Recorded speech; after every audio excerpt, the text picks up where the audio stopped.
Dari mulai perceraian di tahun 2024 di 1 September, Ruben tiap bulan itu memberikan biaya kepada S senilai Rp242.629.000. Kenapa sampai harus masalah debt collector itu sampai di ranah publik? Karena harusnya ini kan ranah private. Kecuali ini berkaitan dengan masalah tata kerja debt collector yang bertentangan dengan hukum. Itu pun ada juga mekanismenya.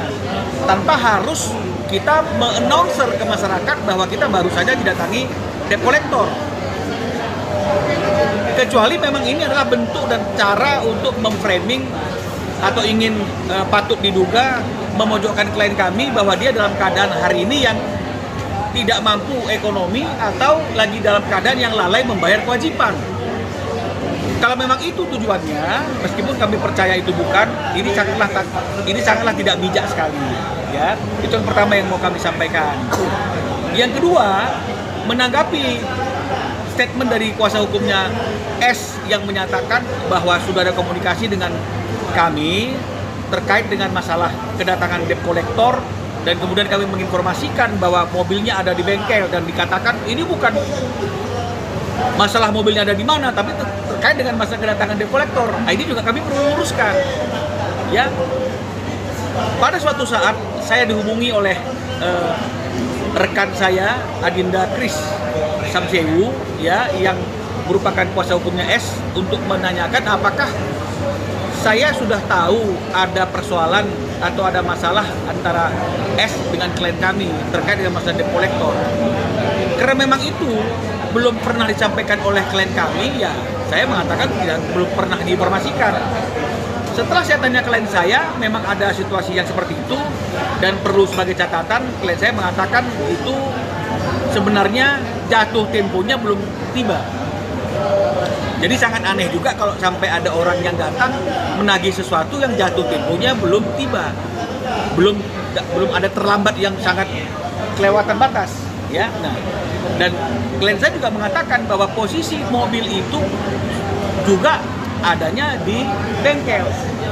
Jadi pada waktu kesempatan pertama saya bertemu dengan kuasa hukumnya S, saya sampaikan apa yang saya dapat informasi dari klien saya. Jadi kalau dikatakan seolah-olah saya kesannya tahu dari awal, dan kemudian kesannya seolah saya menyepelekan bahwa mobilnya kan bukan ada di sana, adanya di bengkel. Ini dipersoalkan. Saya kira ini sesuatu hal yang keliru, yang harus saya luruskan. Ya. Lalu kalau kita masih dalam konteks debt collector, negara kita negara hukum. OJK, Otoritas Jasa Keuangan, sudah membuat peraturan tentang tata cara dan mekanisme melakukan penagihan atas kredit pembiayaan kartu kredit yang dianggap macet. Itu harus diawali dengan surat peringatan dulu, diawali dengan teguran dulu, macetnya sudah beberapa lama, baru kemudian akan dilakukan yang namanya itu pencarian di mana itu mobil yang menjadi objek leasing juga berada untuk mungkin ditarik. Kalau misalnya kemudian ada orang yang datang ke rumah kediaman S, ini yang salah siapa sebenarnya? Yang salah S-nya, debt collector-nya, atau kita yang bereaksi terlalu berlebih-lebihan? Karena masyarakat Indonesia tahu kok bahwa S dengan klien kami itu sudah bercerai, sudah tidak tinggal bersama-sama lagi. Lalu kenapa datangnya kok ke rumah S? Ini orang waras nggak nih? Tahu nggak dia bagaimana menagih itu? Harusnya ya ke alamat orang yang punya kewajiban. Nah, ini sama aja seperti orang salah kirim barang. Nah, jadi ini yang paling penting, anak sama ayah sama anak, nggak akan putus hubungan itu, karena nggak ada mantan anak, nggak ada mantan ayah. Kalau ini kan masalah negosiasi, masalah pembayaran. Jangan juga kemudian ini di framing sebagai suatu berita trauma, ada debt collector. Ini mau bicara traumanya atau mau menunjukkan bahwa Ruben lalai membayar kewajiban cicilan mobil? Yang mana ini? Nah, karena kami perlu sampaikan juga, ya, Ruben itu orang yang bertanggung jawab, ya. Mungkin teman-teman media dan masyarakat juga perlu tahu ya.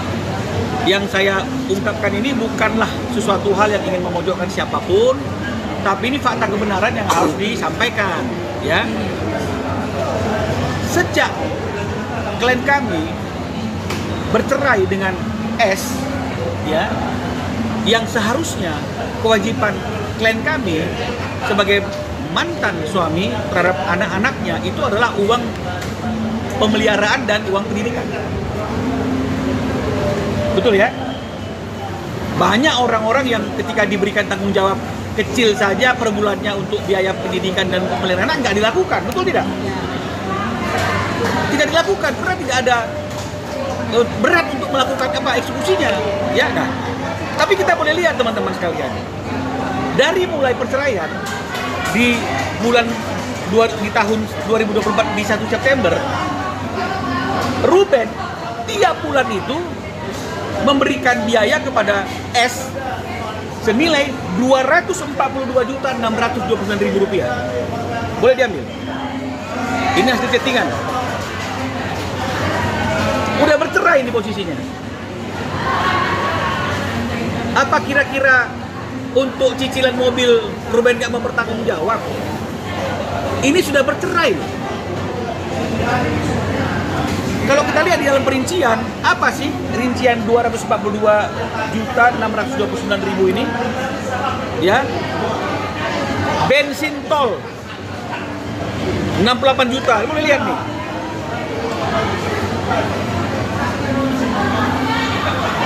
Sarang burung 9,3 juta. Listrik bagi dua, jadi sudah bercerai, yang tinggal di rumah itu adalah S, yang menikmati listrik itu adalah S, tetap harus bagi dua biaya listriknya, 12,9 juta. Drivernya S tetap ada nilainya 7.050.000 rupiah. Gaji pembantu total 242.629, dan ini bukan hanya sekedar catatan dalam chattingan ya, tapi ini dilengkapi dengan bukti transfer. Apakah hanya bulan September saja di tahun 2024? Tidak, ini semua catatannya. Itu September, ini Oktober di 265 juta, ada rinciannya. Kebersihan, uang plastik sampah, uang tisu 5,2 juta. Tiap bulan. Karena di September 5,2 juta uang sampah, uang plastik sampah. Di Oktober juga 5,2 juta.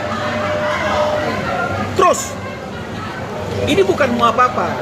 Artinya saya ingin mengatakan, apa yang sudah ditanggung-jawabi oleh Ruben, dia akan tanggung jawabi.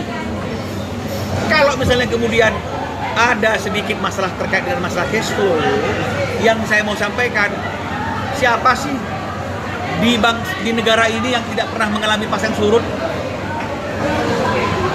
Betul ya? Yang penting niat dan etikatnya baik.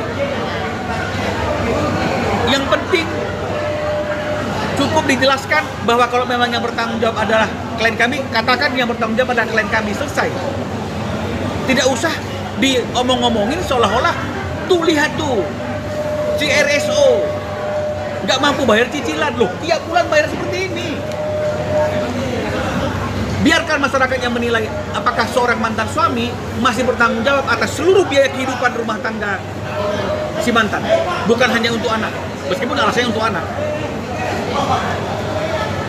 Ya, jadi klien kami itu lebih mengutamakan segala sesuatunya adalah demi kepentingan anak dan S yang nyaman.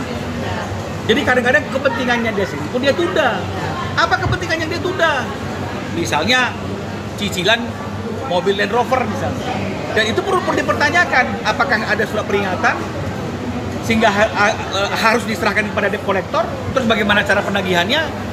Kalau tinggal dibilang, lu kan tahu gua udah berpisah dengan dia, lu kan tahu itu yang pesan bukan saya, lu kan tahu itu dipesan pada waktu saya dalam keadaan sudah tidak lagi berstatus suami istri.